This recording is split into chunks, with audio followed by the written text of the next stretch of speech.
This is my first Insta live. And I honestly don't even know if anyone's watching because I'm not aware of how these things happen. Hi. This is really nice. I'm liking seeing people joining. Hello. Hello, Instagram world. Chateau Bellefontaine, House Directory, London Indienne, Sharu, I love you. Monique from South Africa, we've gone international. I love this. I love you, good evening. Doigu, gorgeous. This is fabulous. Doigu sent me a Irish lucky 4-leaf clover. Love some of that. Marie, oh my gosh, there's an architect on here so she can fact check everything I'm saying. Paul, hi. The gorgeous staff. Oh my gosh, we've got some fabulous people on. Listen, I'm going to get straight into it rather than just talk about how amazing you all are and how much I love you. I love you guys for doing this for me. This is Ask Abby, questions for the Queen of Construction. Now, be warned, my advice is free, but my taste is very expensive. And I've got a fabulous question, which has come from Rachel Smith. And she says, we really like a property, but it needs a lot of work. Who do we get to advise us on this stuff? Would it be an interior design company? And would they project manage all the work for us, etc.? What a fabulous etc. Everything else. I followed up with saying, is this just a tart-up? Which, just in case you didn't know, that's a technical term for just updating finishes. Or is it something more significant? And she said to me, nope, it's more significant. Floors, walls, fireplaces, bathrooms, potentially built storage. It's a full refurb. Okay, brilliant question from Rachel. And the answer is the same for every project, actually, no matter how big or small it is. There are 3 stages of a refurb project. The first stage is that you design it. The second stage is that you buy all the materials for it. And the third stage is that you actually build it. The building stage includes all the finishing and the decoration and the plumping up the cushions and making it look all gorgeous.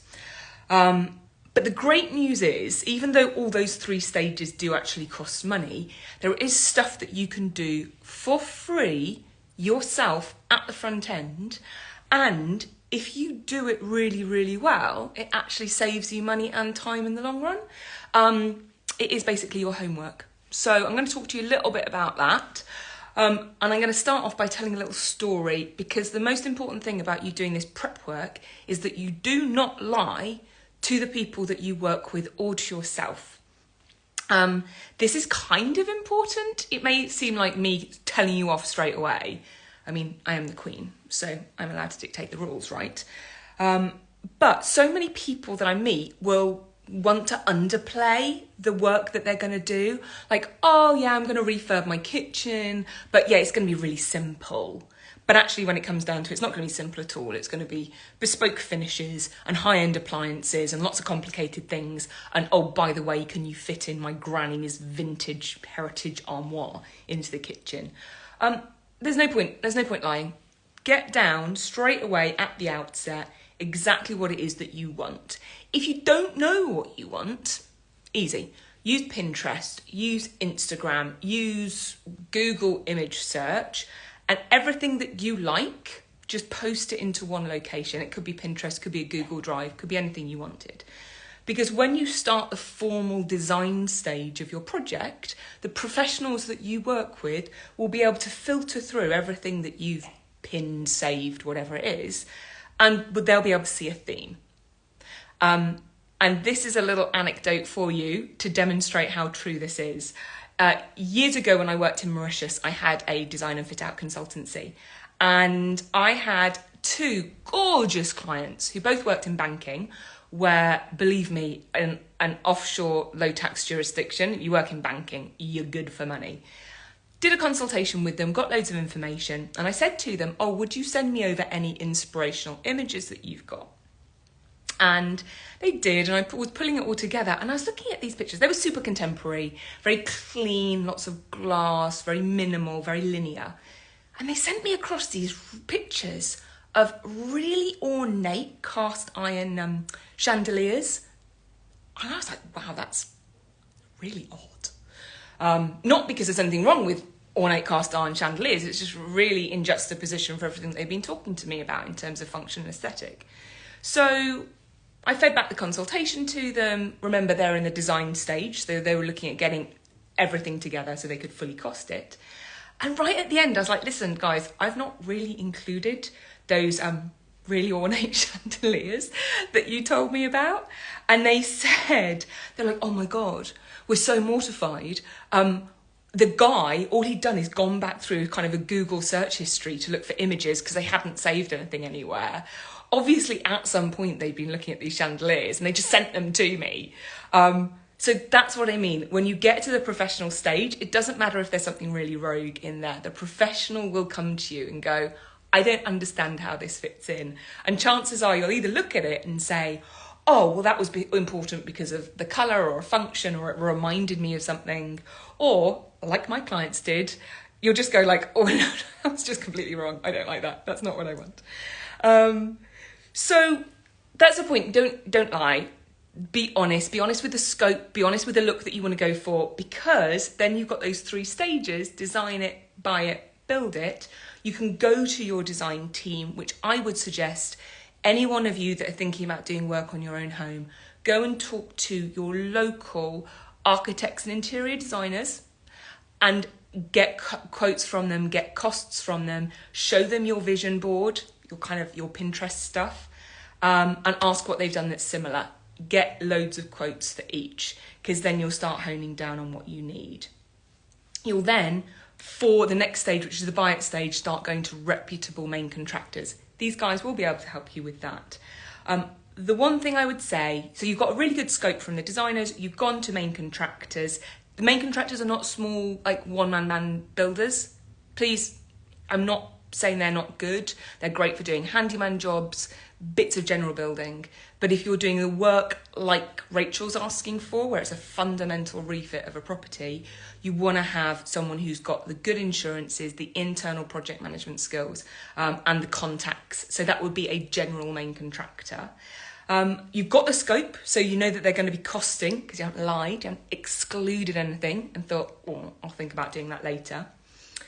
If you're concerned about costs at this point, you can still get in an independent quantity surveyor if you're really concerned. And I'm going to post after this some links in for where you can find these people. There's also a really good calculator online that you can use to put in if you're doing an extension or a refurb that will give you some estimations of cost. And I can see there's some brilliant questions coming through. So I'm going to finish off this question and I'm going to pick up some stuff as we get to the end. So thank you everyone that's putting questions in there. So you've got this independent QS potentially looking at costs. You've got your reliable main contractor.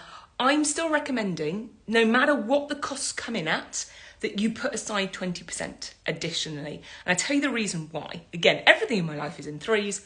The rule of 3. You might find something more beautiful that you love and you fall in love with and that you want. You might find something is broken that you assumed was going to go into your property. Let's say it's like, oh, I'm going to reuse my wardrobe, I'm going to reuse a bit of my kitchen, I'm going to reuse my oven, and it's broken. So you got to pay for that. Or in the process of doing this project, you will learn so much about your home and about the process of doing building that you might find something better. So you might find something beautiful, you might find something broken, you might find something better. That's why we keep the 20% back. And everyone eats into it. When I do my own projects, I eat into it. So please, please, please put that money aside. And then you go into the build stage. So to answer the question that was originally asked, who do I have to help? The first point of call is you do work yourself. Determine the look that you want, because then when you go to your design team, they'll be able to pull that together into the technical information. They won't miss anything. You'll have a full scope and you can go out to the market. Do you need a project manager? Because she asked me about, is the interior design company going to project manage everything? If you have one main contractor who's doing everything for you, then they will project manage their own work. You don't need to engage someone separately. If you are bringing in loads of your own artisans, you know, your brother's a decorator and you've got a mate who lays floors and, you know, someone else who's going to do a bit of this or that for you, it might be worth bringing in a project manager because you do have to coordinate all of those trades and get all that logistics together. Or if you think that you're going to buy all the materials yourself and give it all to the main contractor, then you'll definitely need someone to help you manage that, because it's very important that comes at the right stage with time for it to settle and acclimatise, and that all needs to be built in. The one thing I would say at this point is if you're going down this road, and I'm actually not recommending anyone does building work at this second, because costs are in such a state of flux that unless you've got yourself a fixed quote, costs are just going up and up and up and up. This is why I'm going to put in the notes afterwards some recommendation of some independent QSs to help you manage the costs, even with the cost calculator that I talked about. It's insane at the moment. Costs are going up 10, 20, 30% month on month. Something that was practical and available to you 6 months ago, you might not be able to afford to do now. So to summarise all of that, and then I'm going to come on to your questions. There are 3 official stages: design it, buy it, build it. Do your homework and don't fib to yourself or the people that you're working with. You literally are going to trust them to come into your home. You need to start trusting them early on, and get lots and lots and lots of quotes. Don't get the first one. Get the first one, you love them, great. Get 2 others to check against. So thank you, that's absolutely fab. And I'm now going to go through some of these questions. London Indian, Sharu, who said, that's 20% is big. 20% is big, Sharu, but I'd rather it was set aside and that you had that money. We used to say 10%, but because costs are escalating so much, and because of that, potentially something beautiful, potentially something broken, potentially something better, we now talk about 20%. There's a bit of sensibility in there. But the point is, make sure that you put something aside. I'm going to scroll through because I know Doigu, she said, I've got a tricky question how you can give a not so spacious entrance a wow effect. Doigu, I think I might save that for another Ask Abby, because I love hallways, and hallways have got like mad functions that are required to be adhered to, as well as making them beautiful. So I'm going to commit to doing that next week, and that's absolutely fantastic. So please, if anyone else has got any questions, please feel free to chuck them in the comment section right now. And I just want to say thank you so much for coming on this first Insta live. Oh my God, I was so scared. Can you see? I put like proper makeup on for you people. I'm not like this normally, not on site. Any of you guys who've worked with me knows that this is not true. Although I'm the queen of construction, so I think I need to start making more of an effort. So there's no more questions coming through, so I'm going to sign off by saying, if you do have any questions for the queen of construction, something related to your home, upgrading your home, making it your dream project, your dream home to live in, then please, you can DM me if you've got my WhatsApp, send a message to me, put a comment on this. That's absolutely great. I've spoken about the role of an architect and a designer, and I've spoken about the role of an independent QS in this process. If you go to my podcast, which is the Designing Happiness podcast, you'll find it on every platform. It's everywhere.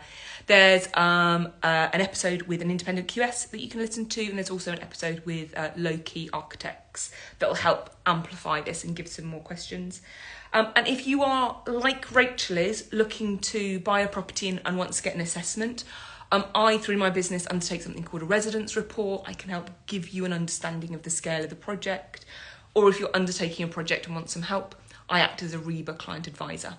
So I'm like a professional friend walking you through the process. A professional friend with balls of steel and steel toe-capped boots to kick people's asses with. Not you guys, the contractors. So thank you all for joining me. I've loved speaking to you. I'm going to do this weekly at 6:30, so please get your questions ready. And thank you. And until next time, this has been Ask Abby.